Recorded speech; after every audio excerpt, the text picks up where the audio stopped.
So you've got a new addition to the family and you're not quite sure how Mr. Fluffy Pants is going to handle it. It's understandable. You're gonna have to give him a lot less attention, his walks might even be shorter, and there's gonna be a lot more commotion going on around the house.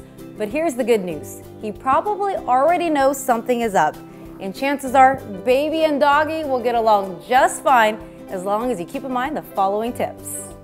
First, you've got to prepare ahead of time. Start by decreasing the amount of attention you give your pooch leading up to the birth. That way, when the baby comes, it won't be as shocking for your dog when you can't give him your undivided attention. Go through what your routine will be like with the baby before it comes. Do a mock diaper change or take out the stroller. Desensitize your four-legged friend to the sounds of the two-legged edition by playing baby sounds for your dog. Start at a low volume and watch your dog as you slowly increase the volume based on how your dog reacts. You want him to be in a calm state when he hears baby noises. Set boundaries. Make certain areas off limits to your dog, but at the same time create zones or territories that are just for him. Let's say you don't want the dog going into the nursery, crawling onto the baby's playmat, or touching the baby's toys. Train your dog to stay off and away from them.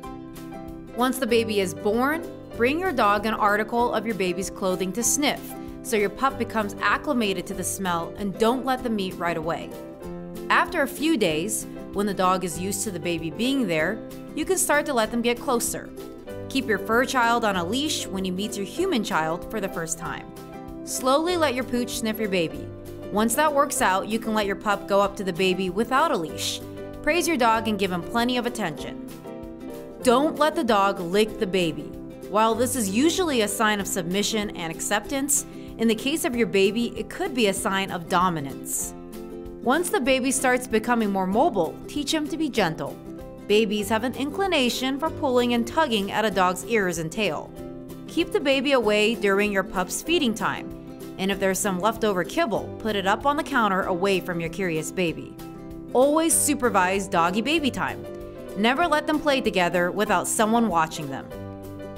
Following these simple tips and practicing a little patience can go a long way to a lasting friendship. Pretty soon you'll have two new besties at your home. For Dog Feed TV, I'm Vanessa Pang.